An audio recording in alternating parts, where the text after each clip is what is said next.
बहुत बहुत सर आभार सर हरकेश भाई। सर सर आप सबका सर आभार। मुझे लगता है कि जल्दी शुरू करें, नहीं तो लोग सर रुक सर नहीं पाएंगे, बहुत समय से बैठे हैं। जी स्वागत है सर। मुझे विषय तो दिया गया था future road map for education in India NEP 2020, लेकिन हरकेश भाई के बाद बोलना इतना आसान नहीं होता है। हरकेश भाई ने ऐसा नहीं। इतने प्रश्न खोले हैं और इतने आयाम खोल दिए हैं। मुझे वो दोहा जो मैं बराबर कोट करता हूं, क्योंकि उन्होंने कहा ना कि सहोदर हैं, वो गुण से सहोदर हैं। सचिव वैद्य गुरु तीन जो, बोलहि प्रिय भयास, राज धर्म तन तीर कर, हो यही वेग नाश। ना हरकेश भाई अपने गुण से अलग जा सकते हैं, ना मैं जा सकता हूं। तो ये दोनों शिक्षक बन गए और अब सच बोलेंगे ही बोलेंगे। तो इसलिए जब समीक्षा करेंगे तो वो बातें निश्चित तौर पर उठाएंगे जो बोलना चाहिए। स्वायत्तता की चर्चा की गई। ये एक विषय है पूरे विषयों में जो इनकी चर्चा मैं करूंगा, लेकिन राधा कृष्णन ने ऑटोनॉमी के बारे में क्या कहा था, ये मैं कोट करके शुरू करना चाहूंगा।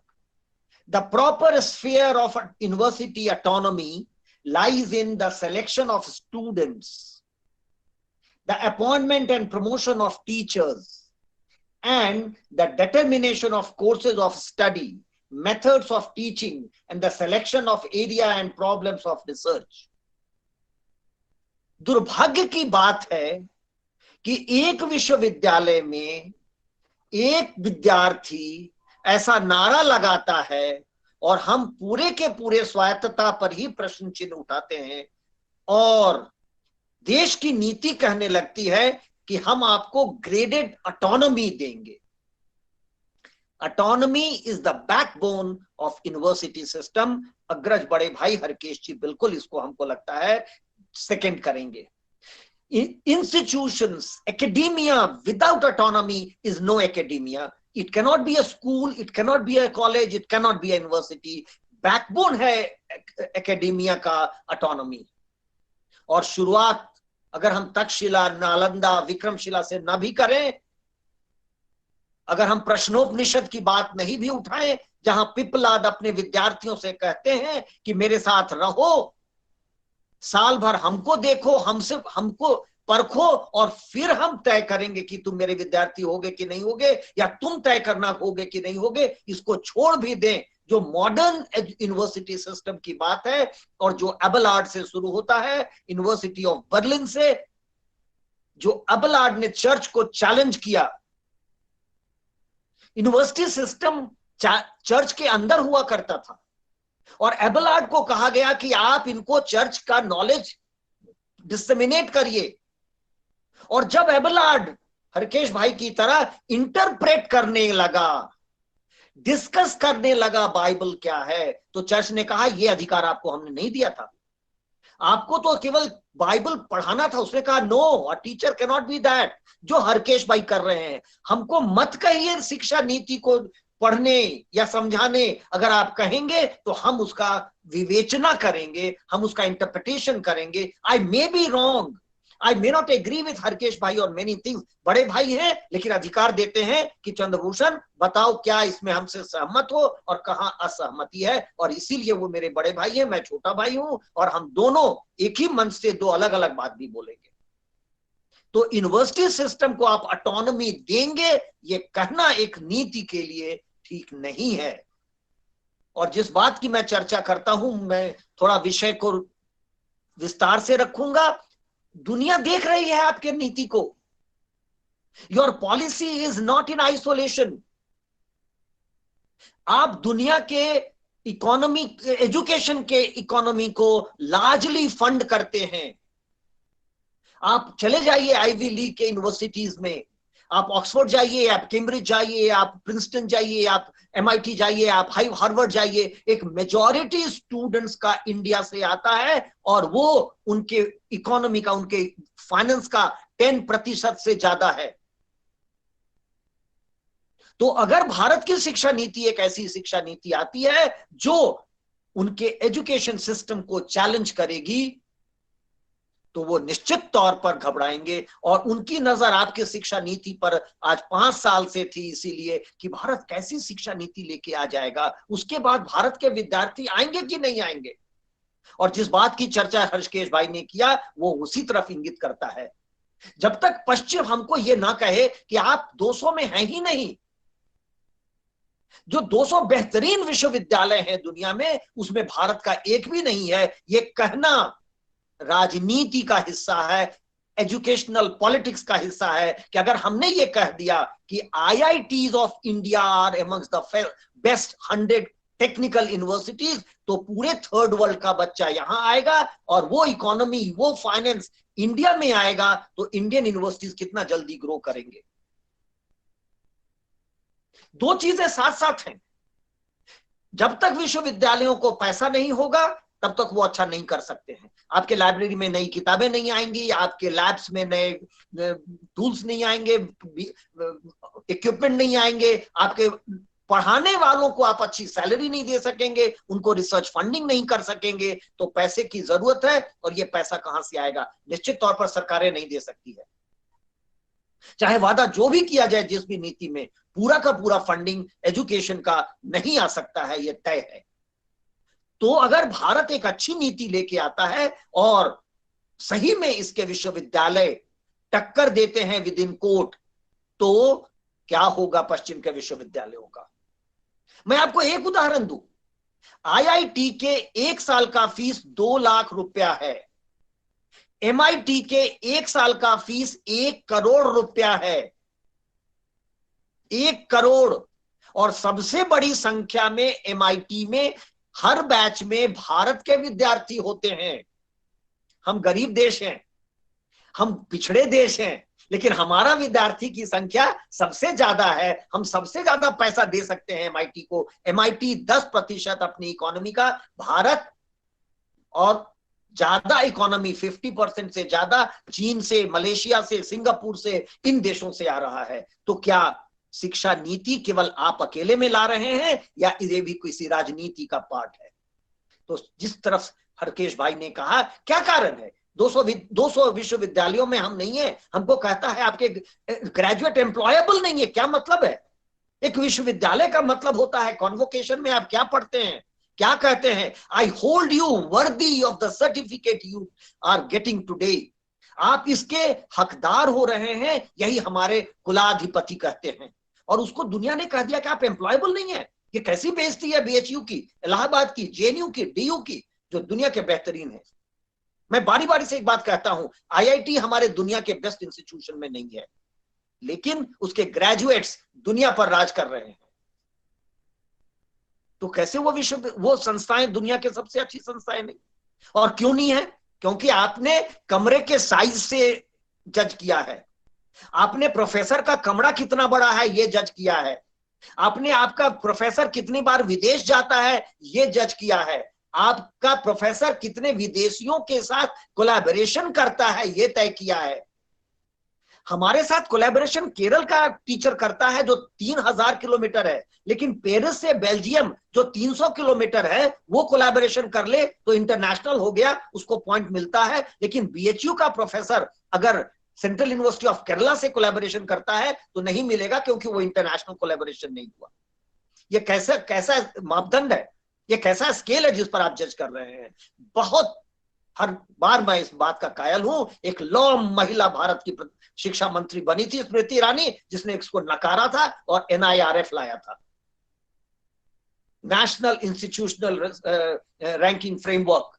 बहुत सही किया था और यही आर्गुमेंट था। जैसा हरकेश भाई ने कहा, मुझे सौभाग्य मिला है 2015 से लगातार शिक्षा मंत्रियों के साथ काम करने का, तो मैं अंदर की कुछ बातें आपसे शेयर कर सकता हूं।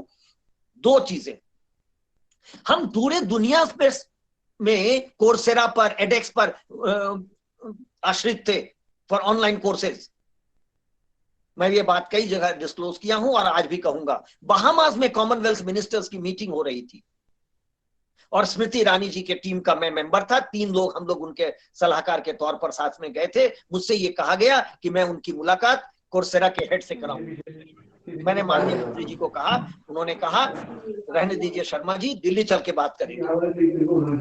और ये स्मृति ईरानी की ही समझ थी कि वो लौट के आई और स्वयं लॉन्च किया। आज स्वयं दुनिया का सबसे बड़ा मूक प्लेटफॉर्म है। हम हमारी शिक्षा व्यवस्था अच्छी नहीं है, हमारे यूनिवर्सिटी अच्छे नहीं है, हमारे कोर्सेज अच्छे नहीं है, लेकिन हमारे कोर्स पढ़ने वालों की संख्या सबसे बड़ी है। ये कैसे? ये हमको कहना दुनिया के राजनीति का, एजुकेशनल पॉलिटिक्स का हिस्सा है कि कह के रखो भारत को कि तुम पिछड़े हो, तुम्हारा प्रोफेसर अच्छा नहीं है, तुम्हारे यहां जो लोग हैं वो अंग्रेजी में नहीं पढ़ा सकते हैं, हम आपकी भाषा सीख के पढ़ाएं, हम आपकी भाषा में पढ़ाएं तब अच्छे होंगे। अब जिस बात पर मैं आना चाहता हूं, और थोड़ा बहुत सारी बातें हरकेश भाई ने उठाई हैं, मैं सबका जवाब देने का बड़ा ये हूं। National Commission for Higher Education and Research, कुछ चीजों को बहुत बढ़िया डॉक्यूमेंट्स का उन्होंने चर्चा किया जो मैं आज पहली बार किसी भी वेबिनार में सुना हूं। बिरला अंबानी रिपोर्ट पढ़ो जरूर, बहुत ही बढ़िया आई ओपनिंग डॉक्यूमेंट है। आल्टबर्ग पढ़ो, लेकिन ये जो केब का रिपोर्ट है, हरकेश भाई आप देखे होंगे जरूर, इसको दोबारा देखिए। केब ने सब कमिटी बनाया था और ऑटोनॉमी ऑफ यूनिवर्सिटीज पर एक पूरा स्टडी हुआ था। पढ़ना चाहिए ये केब की रिपोर्ट को।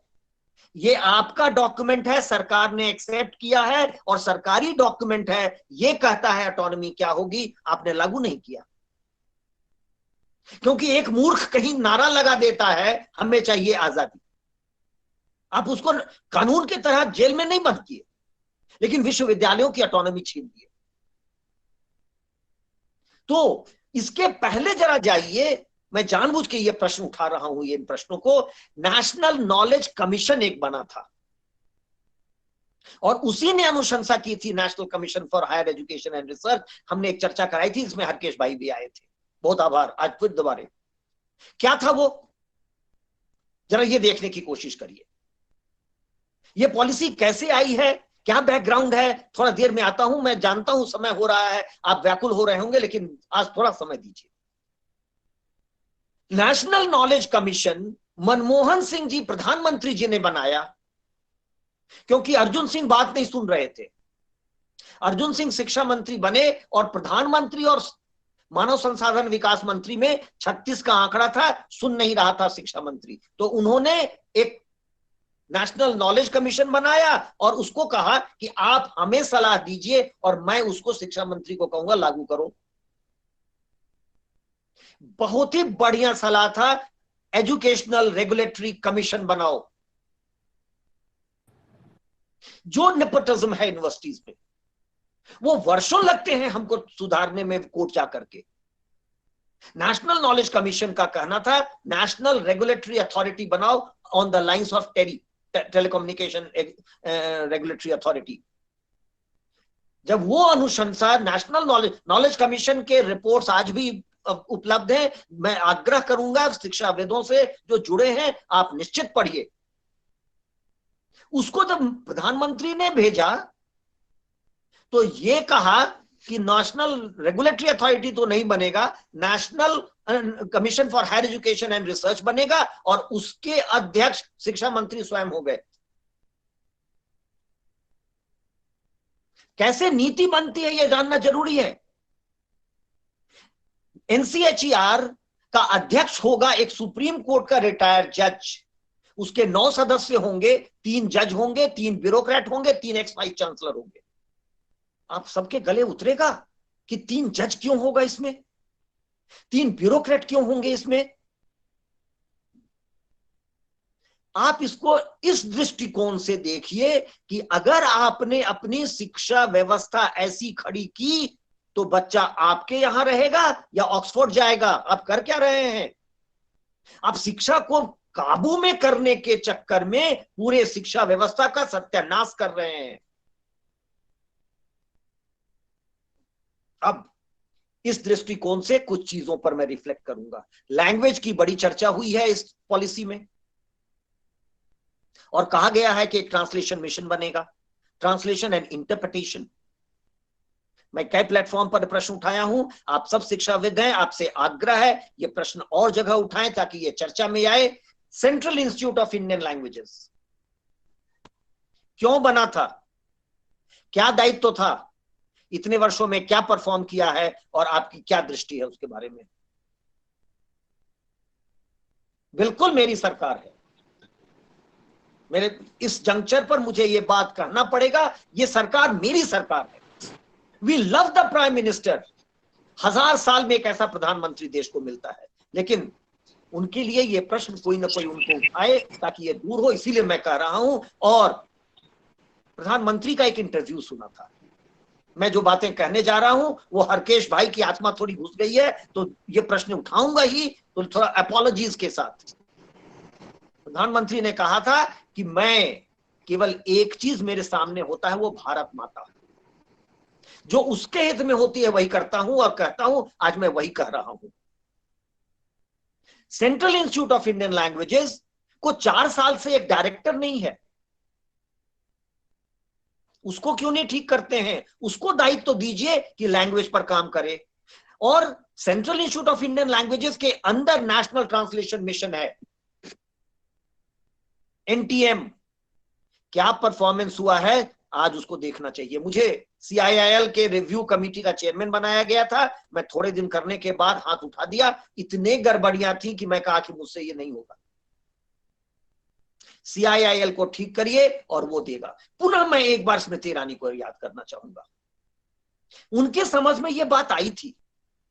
हरकेश भाई, ये जो 5+3+3+4 आया है वो क्यों आया है, जरा मुझे साझा करने दीजिए और शायद आप थोड़ी सहानुभूति रखेंगे। देखिए, आंगनवाड़ी की व्यवस्था इसलिए की गई थी कि जो गरीब बच्चा है, जो गरीब तबके से आता है, वो एक बार सीधा 6 साल की उम्र में एक विद्यालय में आता है और उस बच्चे को कुछ समझ में नहीं आता है 2 कारणों से। एक तो विद्यालय की जो भाषा होती है उसकी भाषा नहीं होती है, वो अपने घर के माहौल परिवेश से निकल के सीधा एक विद्यालय में आता है। हरकेश भाई ने भी कहा कि ये पश्चिम का मॉडल उठा के ला रहे हैं आप, क्या कम करेगा। 6 साल की उम्र में जब आता है वो, ना परिसर उसको अपना मिलता है, ना परिवेश मिलता है, ना भाषा मिलती है, और जब लौटता है घर 1 सप्ताह 2 सप्ताह 1 महीना 2 महीना, तो गरीब माँ बाप उससे पूछता है क्या सीख के आए, वो कहता है कुछ नहीं समझ में आया, कुछ नहीं समझ में आया। माँ बाप उसको 1 महीने 2 महीने वहां रोकता है और फिर निकाल लेता है कि कम से कम वो अगर गोईठा बनाएगा, गोबर छापेगा, तो 20 रुपए का गोईठा बना सकेगा दिन भर में। कहता है कि मेरा बच्चा जाकर सीखता ही नहीं है। इस दृष्टिकोण से, और ये दृष्टि स्मृति ईरानी जी की थी, वो हमेशा शुरू के, आप याद करिए 2015 से में 33 कमेटियां बनी थी, 20 हायर एजुकेशन में, 13 स्कूल एजुकेशन में। मैं जानबूझ के ये कह रहा हूं क्योंकि जो पॉलिसी बोल रहे हैं हरकेश भाई, वो आइसोलेशन में नहीं है, ये छन के आया है, अमृत निकला है। और अमृत जो है ये बिल्कुल ना इसको कस्तूरी रंगन से कुछ लेना देना है, ना इसको सुब्रमण्यन से लेना देना है। वो जो थीम्स थे, वो जो पूरे देश में सर्वे हुआ था, उससे निकल के आई हुई बातें हैं। आप पॉलिसीज को देखिए, Kothari commission 700 page, Mudaliar 200 plus 150 350 page, Radha Krishnan 600 page, ये 60 पेज का डॉक्यूमेंट है। और ना इसमें कोई प्रीफेस है, ना इसमें समरी है, ना इसमें मीटिंग्स की चर्चा है, ना अपेंडिसेस है। जो आप किसी भी रिपोर्ट को उठा के देखेंगे, कमीशन पॉलिसी डॉक्यूमेंट को, तो आप पाएंगे कि उन सब में पहले शुरू होती है चिट्ठी से, जो चिट्ठी निकली कि एक कमीशन बनेगा, उसके अध्यक्ष होंगे फलाने, मेंबर्स का नाम और कौन कहां गए कहां आए, इसमें कुछ भी नहीं है। सीधा शुरू होता है बीमारी क्या है, क्या करना है, कौन करेगा, कब ठीक होगा। और यहां मैं बिल्कुल सहमत हूं इस डॉक्यूमेंट से। प्रधानमंत्री जी ने स्वयं प्रेजेंटेशंस लिए थे और हम लोग तैयारी करके सेक्रेटरी को भेजे थे प्रेजेंट करने के लिए। हम सब संस्थाओं को जो हेड कर रहे थे, हमसे पूछा गया। प्रधानमंत्री जी ने 3 प्रश्न किए जो हम लोगों को बताया गया। पहली बात तो ये कि क्या होना है, उन्होंने भी यही कहा जो हरकेश भाई ने कहा, कह रहे बहुत सारे पॉलिसी डॉक्यूमेंट हैं, बहुत सारे रिपोर्ट्स हैं, क्या बदला, मुझको बताओ कि क्या चेंज करने वाले हो, फिर बताओ कि ये कौन चेंज करेगा, कौन सी एजेंसी होगी, कितना पैसा लगेगा और कब तक होगा। ये नरेंद्र मोदी पॉलिसी है, ये कोई रंगन मंगन सुरमनियन पुरमनियम कोई नहीं है, ये सीधा सीधा प्रधानमंत्री का विजन डॉक्यूमेंट है। इसीलिए इसमें ना प्रीफेस है, ना समरी है और ना प्लान ऑफ एक्शन है। ये पॉलिसी भी है और प्लान ऑफ एक्शन भी है। आप कोई भी पैराग्राफ उठाइए। मैं एक चीज को एनालाइज करना चाहूंगा, समय कितना समय है भाई उमेश जी, कितने लोग भाग खड़े होंगे? सर अभी हमारे दो वक्ता और हैं। ओहो, हमको लगा मैं अंतिम वक्ता हूं। चलिए मैं जल्दी खत्म कर देता हूं, फिर कभी लंबी चर्चा बाद में करेंगे। आप किसी भी पैराग्राफ को उठाइए, आप पाएंगे उसमें 4 चीजें। पहले 2 लाइन कहेगा कि क्या बीमारी है, फिर वो कहेगा इसको कैसे ठीक किया जाएगा, फिर वो कहेगा कि इसको कौन सी एजेंसी करेगी, और कहीं ना कहीं ये बताया जाएगा कि ये कब तक हो जाएगा। आप पॉलिसी का लास्ट लाइन जाके पढ़िए। हमको लगता है हरकेश भाई 2019 में आपको कोई गलत डॉक्यूमेंट दिया गया है। मैं आज आपको मेल पर अंग्रेजी और हिंदी दोनों वर्जन भेज रहा हूं। लास्ट लाइन पॉलिसी का कहता है 2040 तक ये सब होगा और 2040 में हम एक नई समिति के द्वारा इसको देखेंगे। ये बात वैसे कोठारी ने भी कहा था, राधा कृष्णन ने भी कहा था। कोठारी ने कहा था 20 साल बाद देखिएगा, और ये कह रहा है 2040, सीधा डेट दे रहा है। क्या करता है देखिए, मैं केवल प्राइमरी एजुकेशन +5 जो पहला कंपोनेंट 5 + 3 + 3 + 4 का दिया गया है, मैं 5 इयर्स को एनालाइज कर रहा हूं। देखिए बहुत ही क्लियर विजन है जो स्मृति जी का था और वो प्रधानमंत्री जी को ट्रांसफर हुआ है। उन बच्चों का सोचो जो विद्यालय से धकेल के बाहर कर दिए जाते हैं, पुश्ड आउट चिल्ड्रन है। 2 करोड़ बच्चे ऐसे हैं, उनके बारे में सोचो। इसीलिए मैं इस डॉक्यूमेंट को अंत्योदय डॉक्यूमेंट कहता हूं। प्रधानमंत्री जी ने कहा उस अंतिम व्यक्ति का सोचो जिस तक शिक्षा नहीं पहुंची, और वही उन्होंने पूछा था और वही कहा गया। क्या करेंगे? आंगनबाड़ी की स्थिति बहुत खराब है, तो आंगनबाड़ी के 3 साल, विद्यालय का 2 साल मिला करके हम लोग 5 साल का करेंगे। ये बच्चा बाहर गया क्यों? जैसा हमने कहा 2 कारणों से। पहला कि विद्यालय में आया, उसको कुछ समझ में नहीं आया क्योंकि उसकी भाषा नहीं थी। सीधा कहा उसको मातृभाषा में शिक्षा दी जानी है, उसमें प्राइमर्स तैयार होंगे, तो वो आएगा तो अपनी भाषा में गीत गाएगा। क्या हम भोजपुरी में वो नहीं गा सकते हैं जो हम हिंदी में गाते हैं? हिंदी की कविता ही चाहिए, हम भोजपुरी में गाएंगे, मगही में गाएंगे, मैथिली में गाएंगे, विद्यालय में खुश रहेंगे। और विद्यालय आने जाने का जो एक सिलसिला होता है, जो स्कूलिंग का प्रोसेस हम कहते हैं, और जो बच्चा उसमें नहीं समा सका, नहीं एडजस्ट कर सका, वो बाहर निकल जाता है, तो उसको रोकने का प्रयास ये 5 साल का होगा और ये क्रिएटिविटी डेवलप करेगा। करिकुलम नहीं होगा। हम लोगों ने हमने इसको हरकेश भाई बिल्कुल जोर देके कहा था, don't call it schooling. As soon as you call it a school, you will have a curriculum, you will have a trained teacher, you will have this and that, and it will look like you have desk, bench, class, nothing. It will be a place where children come and learn, and all children, जो first generation learner है उसके लिए है। ये उन लोगों के बच्चे के लिए नहीं है जो समृद्ध है, जो संभ्रांत हैं, जिनके घर में ही अंग्रेजी और शुद्ध हिंदी बोली जाती है। शुद्ध हिंदी कहना जरूरी है क्योंकि ये उन बच्चों को लाने की बात है जो रीजनल लैंग्वेजेस, डायलेक्ट्स के भी बच्चे हैं, उसमें भी तैयार होगा। तो उनको 5 साल तक स्कूलिंग के प्रोसेस में लगाया जाएगा।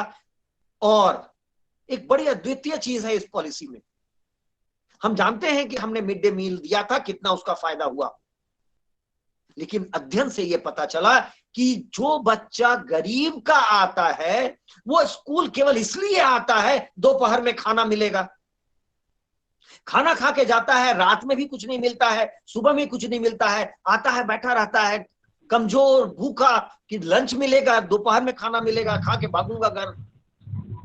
उन बच्चों को ला करके नाश्ता कराइए, और नाश्ता करा करके जब वो थोड़ा पेट भरेगा, एनर्जेटिक होगा, तो सीख पाएगा। ये बड़ी सोच है, एक बड़ा वादा है देश को। अब ये तो कह दिया गया। प्रधानमंत्री ने पूछा संख्या कौन करेगा। आप देखिए, पॉलिसी को पढ़िए, सेक्शन 1 to 3। उसने साफ कहा कि लगभग 5 करोड़ विद्यार्थी हैं। इसको रखा गया है डॉक्यूमेंट में, जानबूझ के बोलवाया गया है, कमिट किया गया है। 5 करोड़ ऐसे बच्चे हैं। फिर ये कहा गया कौन करेगा, एक ट्रेन टीचर करेगा। तो कितने बच्चे, 5 करोड़, और इन पर एक टीचर हर 30 पर, और हम लोग एस्पायर करेंगे 25 पर, तो 1:25। तो 16 करोड़ से लेकर के 16 लाख से लेकर के 20 लाख टीचर चाहिए। क्या, कैसे होगा इसका ट्रेनिंग? एनसीईआरटी को लिखा गया है कि वो इसका करिकुलम बनाएगा।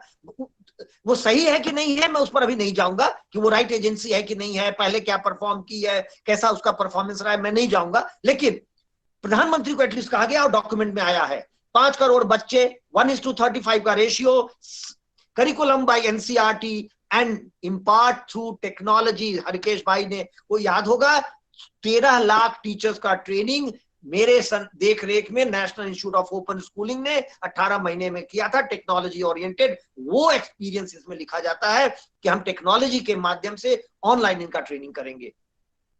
होगा कि नहीं, सही होगा कि नहीं, लेकिन प्रधानमंत्री ने इसमें कमिट करा दिया। तो और कहा कि 2025 में हम ये करके पूरा करेंगे। दैट मींस ये भी कमिट करा दिया कि 2025 तक ये होना है। हम 2020 का अंत आ रहे हैं। अब वहां अधिकारी जो भी हो, 25 में पूछेगा प्रधानमंत्री, देश पूछेगा, तो कमिट तो करा दिया। मैं बहुत सारी बातें हैं, कहना क्या क्या कहूं। एक मीटिंग हुई थी जब प्रधानमंत्री जी ने ये मांगा सब, उसमें सारे डेडलाइन दे दिए गए। मैं अकेला शिक्षाविद था विद्यालय शिक्षा के उस ग्रुप में। अब यहां बता दिया गया है कि मैं एक्टिविस्ट भी रहा हूं, तो मैं ये जरा अपना एक्टिविज्म भी कर लूं। बहुत मुश्किल से लोग बुलाते हैं बोलने के लिए ऐसे प्लेटफॉर्म पर, तो थोड़ा अपना प्रेसिडेंट जो टीचर एक्टिविस्ट रहा हूं वो बात कर लूं। मैं उस पूरे स्कूल एजुकेशन के ग्रुप में अकेला टीचर था, और उसमें बड़े बढ़िया टाइमलाइंस दिए गए थे। 4,00,000 करोड़ का बजट दिया गया था। हमने पूछा कि आप सब, हम भी अपना टर्म खत्म करके अगले 6 महीने में जा रहे हैं, आज ये प्रधानमंत्री जी को दिखाएंगे, हम लोग सबको बड़े अच्छे अच्छे पद वद मिल जाएंगे कि क्योंकि बड़ा बढ़िया सब कुछ किया है, और हम सब बाहर होंगे, जो अगला व्यक्ति आएगा उसको समझ ही नहीं आएगा।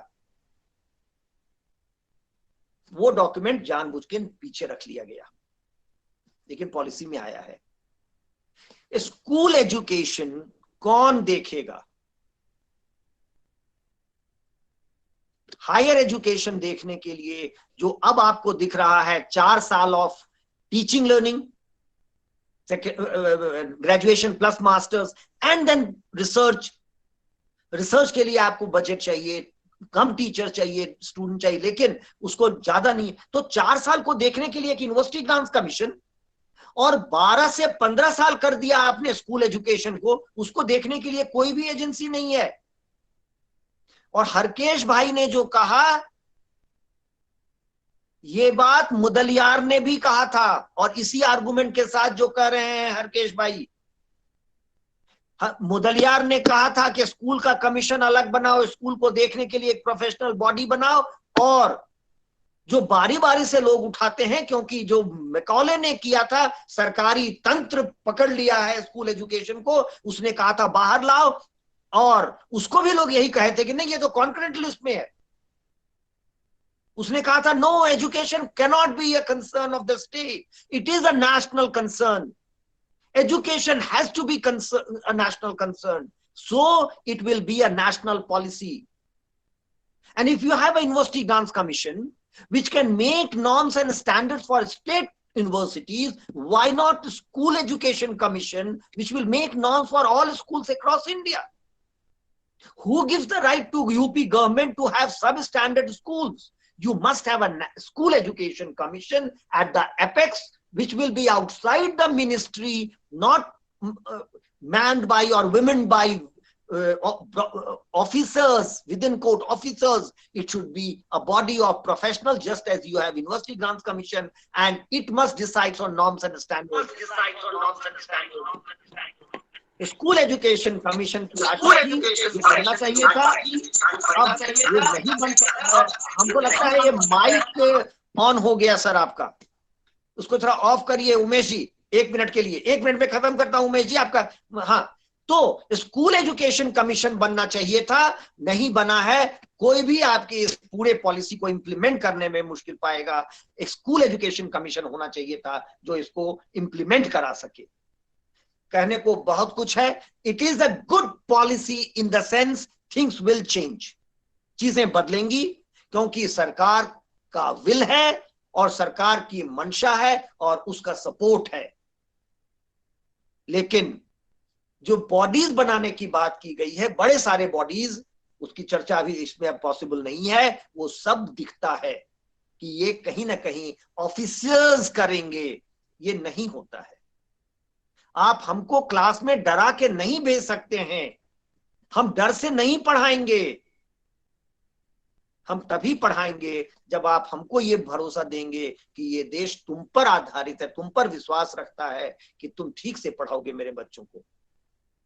नहीं तो हम जाके आपके बच्चों को वही पढ़ाएंगे जिससे वो सत्यानाश होंगे। टीचर्स का रेस्पेक्ट प्राइम मिनिस्टर ने किया है। अभी जो कॉन्क्लेव किया, आकर के एड्रेस किया, जिसकी चर्चा हरकेश भाई ने किया है, और उन्होंने कहा कि आपके साथ राजनीतिक शिक्षा शक्ति है, मैं आपके साथ हूं और आप सबका आह्वान करता हूं कि शिक्षक आप इसको लागू करें। मेरा यह कहना होगा कि आप हमारे हाथ में अगर ये दायित्व देते हैं, विद्यालय के लिए एक विद्यालय शिक्षा आयोग बनता है, तो निश्चित तौर पर विद्यालय की स्थिति ठीक होगी। हायर एजुकेशन और बाकियों पर बात कभी और करेंगे। आज के लिए सबसे पहले तो हरकेश भाई के चरणों में ये उद्बोधन समर्पित है। मैं आशा करता हूं कि आपके मन के लायक, आपके